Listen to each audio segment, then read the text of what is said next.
If we are one, then what exactly is the one? What is this divine singularity that we all derive our existence from? In our last episode, we talked about the concept of death and how it is, in truth, nothing more than a well-orchestrated illusion that serves as the seeming final chapter of our 3D experience in this or any incarnation. We tried to squelch any notions that when we die, we're done, that it's all over. Though we considered several secular and philosophical viewpoints, asserting that when you die, your consciousness simply ends and there is no further personal existence. A viewpoint, by the way, that we summarily discounted through empirical evidence. But if we are one, are we still bound to the story of a divine power that rules from beyond, shaping our fate with unseen hands? Must we continue to see the divine as a distant ruler who governs through commandments, rewards, and punishments? Or could it be that God is not separate from us at all, but the living essence within each soul, exploring its own infinity through our freely chosen experiences? Are we finally awakening to the quiet truth that the current of creation moves within us, that each choice, each breath is a source discovering itself through the wonder of being, that we are the one and the one is us? Hi, I'm Daryl T. Johnson, a musician, a teacher, and a QHHT hypnosis practitioner. I'd like to welcome all of you to episode 15 of If We Are One.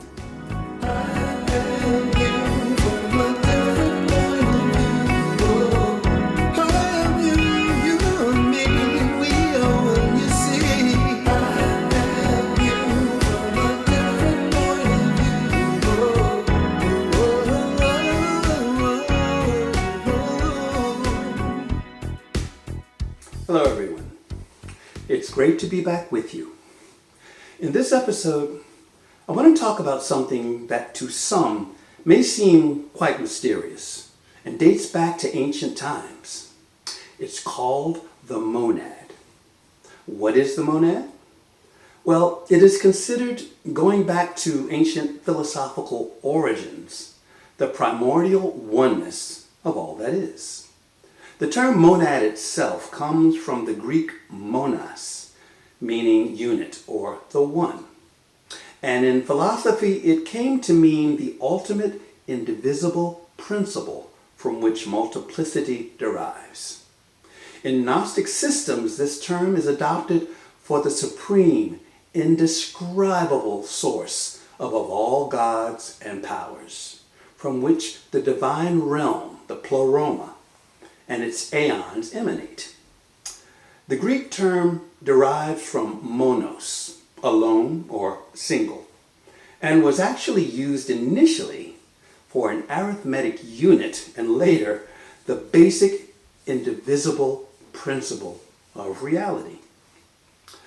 Pythagorean and later Platonic thinkers used monad for the first principle, or one, the origin of number and multiplicity, a usage that influenced later religious and philosophical thought. Pythagoreans spoke of the monad as the first existing thing, giving rise to the dyad, meaning two or more, numbers, and ultimately the structure of the cosmos, making it both metaphysical and mathematical. Later philosophical currents then used the one, or monad, as a name for the highest, simple source beyond being, whose emanations explain the layered structure of reality. In several Gnostic systems, the monad is the supreme being, also called the one, the absolute, or bythos, depth, transcending other deities and descriptions. From this monad emanates aeons, divine beings or aspects, forming the pleroma, the fullness of the Godhead, so that the entire realm of light is understood as the unfolding of the One. Now, I referenced this once before in episode 8, Understanding the Divine Feminine. So please refer back to this for more information on that, where I referenced the Gnostic notion of the divine Sophia, creator of the lower worlds through a manifestation called the demiurge.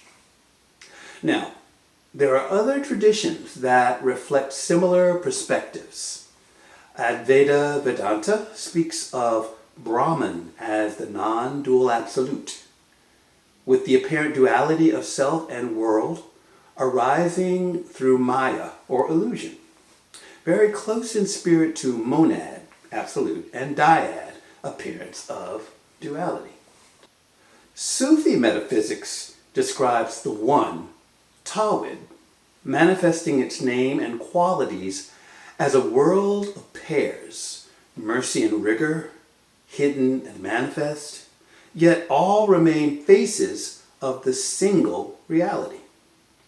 Christian mysticism often speaks of God as simple, undivided being, with creation as a kind of overflow or expression of that unity. The soul's path is a return from divided attachments into union with the One. Non-dual Buddhism, such as Mahayana, points to the empty, luminous nature of mind as a single field, while all phenomena appear as momentary dualistic expressions within it, analogous to a monad that never really leaves its own unity. There are more examples of this, but you get the idea. Now, from the scientific perspective, quantum theory distinguishes between an underlying quantum state or wave function and the particular outcome that appears in measurements. Some authors actually explicitly compare this hidden, non-local level of description with a realm of monadic potentials that give rise to the observable world. Discussions of quantum non-locality and entangled systems sometimes draw on monad-like images of entities that are not spatial bits of matter, but centers of a global relational structure, where the whole is represented in each part in a non-spatial way. So while mainstream physics does not adopt the monad as a technical concept, several contemporary frameworks resonate strongly with monadic themes. A unified underlying reality, perspectival and informational representations of the whole, and a deep link between discreteness, continuity, and the emergence of the many from the one. So what does all of this mean to those of us attempting to better understand our relationship with all that is? Well, there are 7 important ways to look at this. I'm sure we can find more, but let's just focus on these for now. Number 1, when we begin to see ourselves not as separate, abandoned fragments, but as unique expressions of a single living whole, something quiet and practical shifts. Loneliness softens into belonging.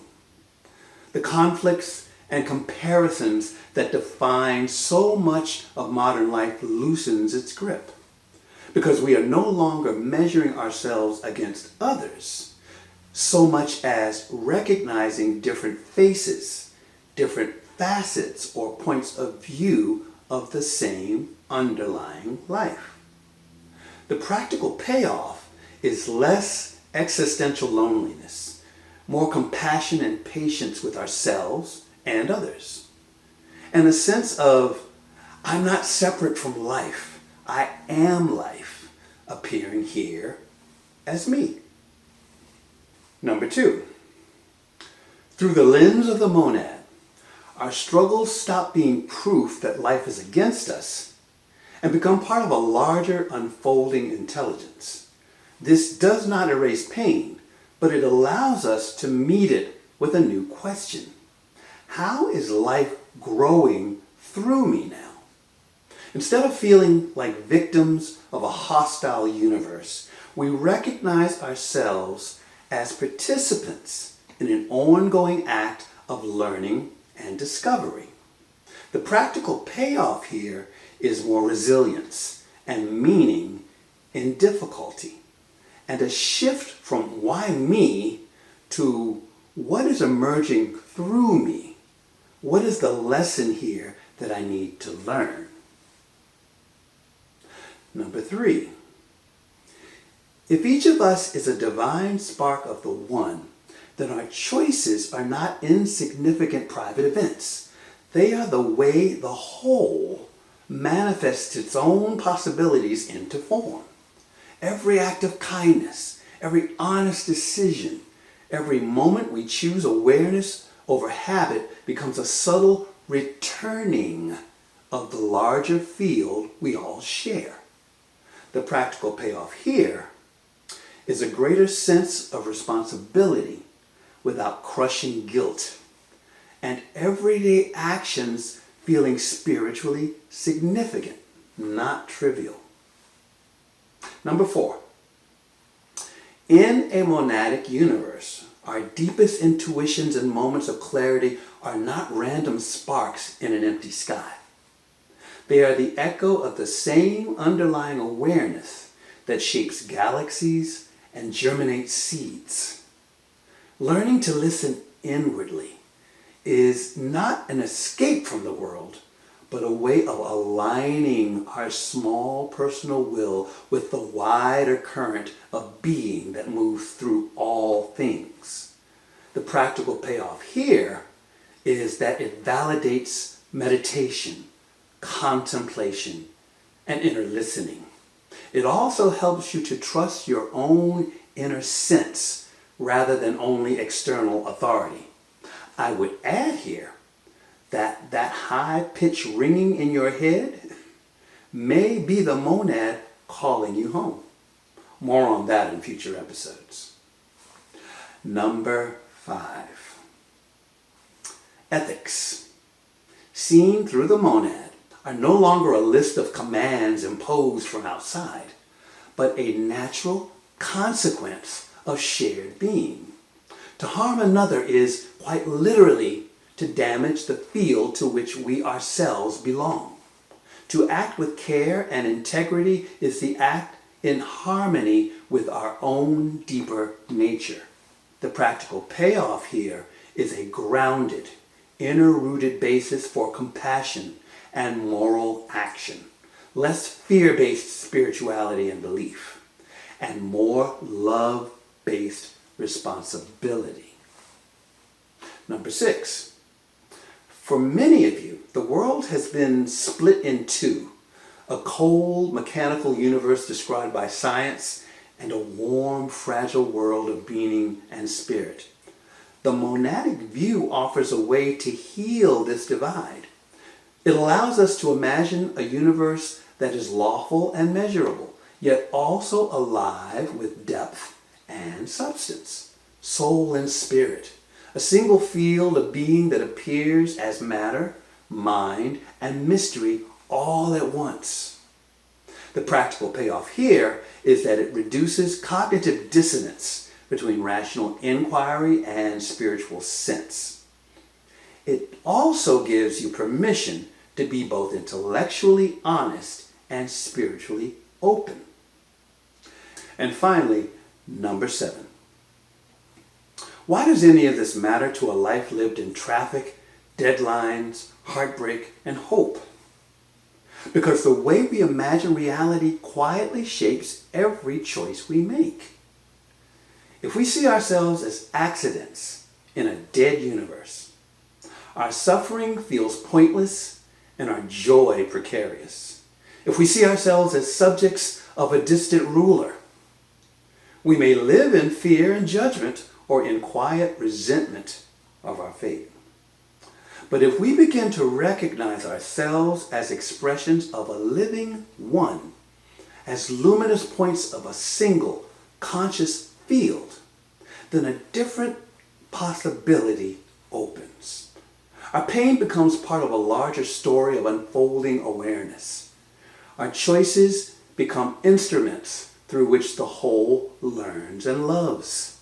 Our spiritual life is no longer a desperate climb toward a far-off God, but a gradual remembering of what has always been true, that the ground of our being is shared, sacred, and here and now. This monadic understanding does not ask us to escape the physical world. It invites us to inhabit it more deeply, to see relationships, each task, each breath, as the one meeting itself in the mirror of our ordinary, extraordinary lives.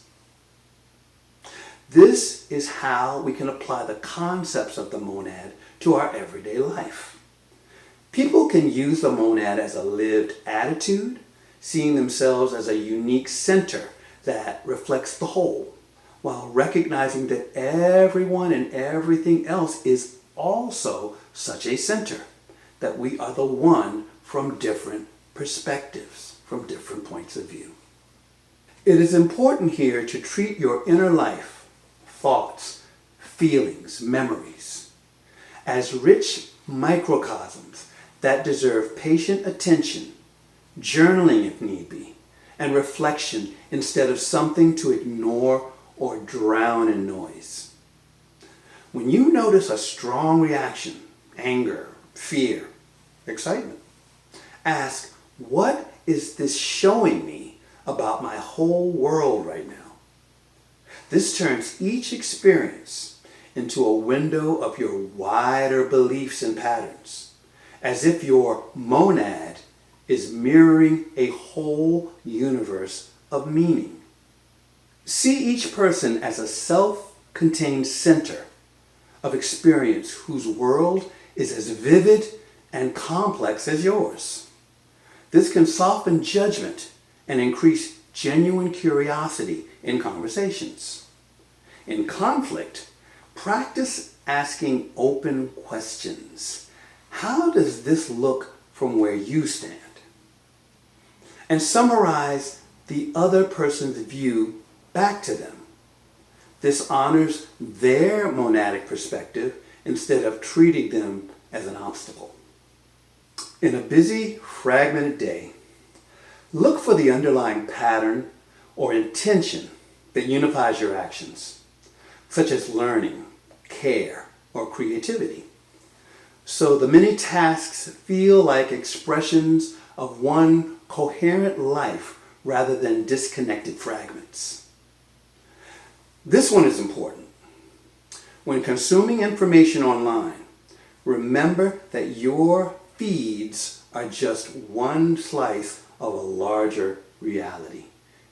Imagining many monads with different feeds encourages humility and helps resist absolutism about your own information bubble.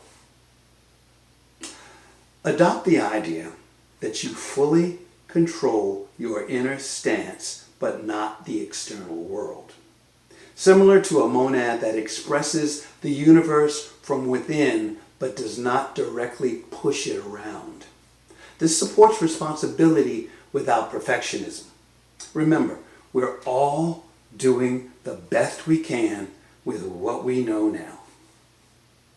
In practice, focus on adjusting your interpretations, habits, and responses, what your monad does, rather than obsessing over outcomes you cannot directly determine. If you lean spiritually, you can use the monad as a symbol of the one expressing itself through many, a reminder to look for shared humanity under surface differences in culture, politics, or belief. Simple rituals such as a brief daily pause to acknowledge this small viewpoint is part of a larger whole can foster a sense of connection and meaning even in routine tasks. Finally, we can frame this understanding of the monad into a monadic meditation that can express itself as a way of noticing that all experiences arise in and are made of one undivided awareness, rather than trying to reach a distant source. The inner process is a gradual stripping away of identification with parts, body, emotions, stories, until what remains is a quiet, simple sense of being that feels identical with the one. The aim is not to generate visions, but to stabilize in the felt sense that everything, sensations, thoughts, world, appears within one indivisible field of presence. Many esoteric traditions describe this as returning from multiplicity, dyad, many, to the monad, the prior unity behind all opposites. Hold the intention. Let awareness return to its own unity, rather than I will attain something new. Accept that any glimpse of oneness is given, not forced. The technique prepares and purifies attention rather than causing union.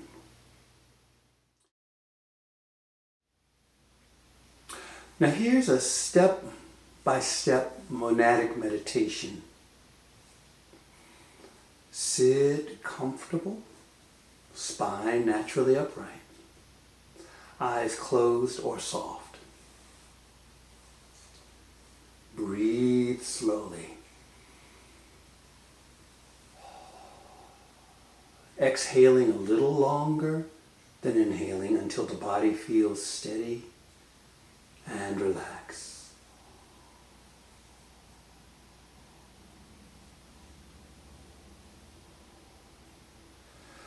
Now bring gentle attention to the felt center of the chest, slightly behind the physical heart, as a quiet inner space.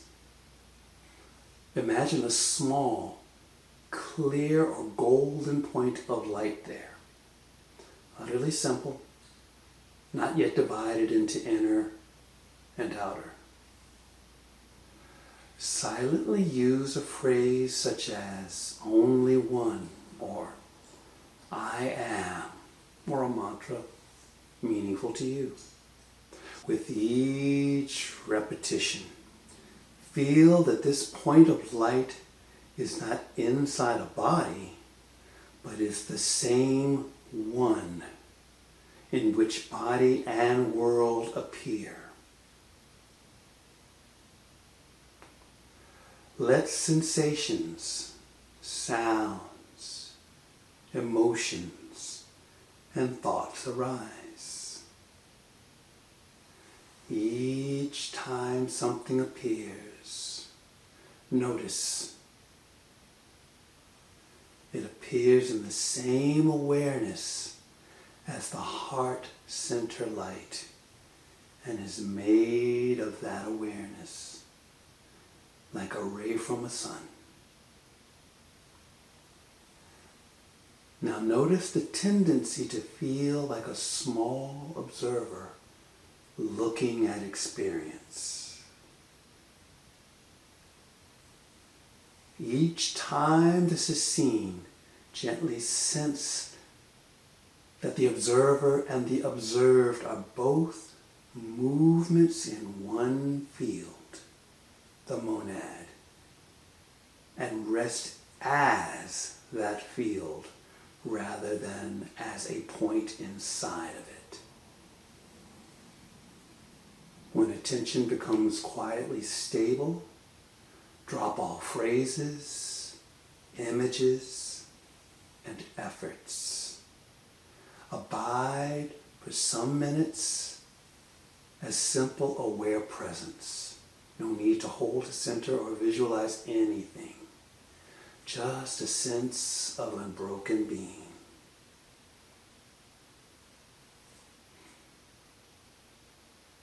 When ready, you can slowly return.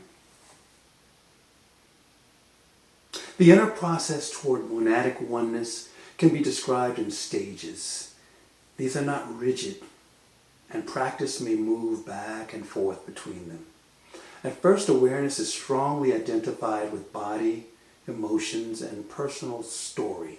The monad is an abstract idea, but through repeated contemplation, the practitioner starts to feel that all phenomena are emanations or expressions of a deeper unity, like waves on one sea. Attention turns into grasping contents, thoughts, sensations, to resting in the aware space in which they arise, echoing ascent from the many to the one. The sense of being a separate center gradually becomes transparent. Actions, thoughts, and perceptions feel more like spontaneous movements of one life. There may be short periods where the world is experienced as a seamless field, without an inner observer standing apart, akin to descriptions of mystical union with the one. Practice 15 to 30 minutes once or twice daily. Regularity matters more than intensity. Keep ordinary grounding habits, sleep, nourishment, relationships. Oneness practice should deepen clarity and compassion, not encourage withdrawal or disorientation. If strong psychological material arises, treat it as another emanation in the one, but seek support, teacher, therapist, life coach, if it becomes overwhelming. This kind of monadic meditation does not force permanent realization, but it refines attention to recognize the already present unity that esoteric traditions point to as the monad. The idea of the monad can be lived as a way of seeing and responding to life, not just something touched in meditation. It becomes a lens. Everything is many in form, but one in essence. Move through the day with the quiet assumption that every person is a localized expression of the same source you seek in monadic practice. No one is outside that one. Let this show up in behavior, more listening, less dehumanizing speech, and an instinct to reconcile rather than harden into us versus them, because any conflict is happening within a single field of being. When a strong emotion or problem arises, experiment with the inner phrase, "This too is arising in the one," and feel the situation as a wave in a larger sea rather than an isolated absolute disaster. Ask, if I remember oneness here, what would integrity look like? This keeps decisions aligned with unity, truthfulness, compassion, responsibility, rather than with the narrow aims of ego alone. Granted, your personal understanding and outward conveyance of this monadic thinking, being, and action will often not be shared by those around you, but it is nonetheless important to radiate this energy as a conscious creation of the one. Remember, your energy is an expression of the one, and when in conscious expression, can and will radiate to those around you. They will feel your energy and your presence. Be that conscious, aware co-worker with source energy. Live your life in joy and oneness, with the understanding that you are an eternal being created by all that is. When you awaken to your true nature and divine purpose, nothing can stop you on your journey of remembrance and awakening to the realization that you are all that is itself, being expressed as a unique spark of divine awareness. We'll be talking more about these and other topics in future installments. And if there's anything that you would like for me to discuss, or any questions you may have about anything that I've shared, please feel free to mention it by leaving a question or comment in the comment section. As always, if you have found any of this information at all helpful or enlightening, please like, subscribe, and share with others. As I continue to see new people coming to this space, I truly appreciate those of you who are letting others know about this, and I'm excited to see more and more souls awakening to this ongoing movement to a oneness consciousness. So as always, I send you my love. And if we are one, let's all live in peace, love, and joy.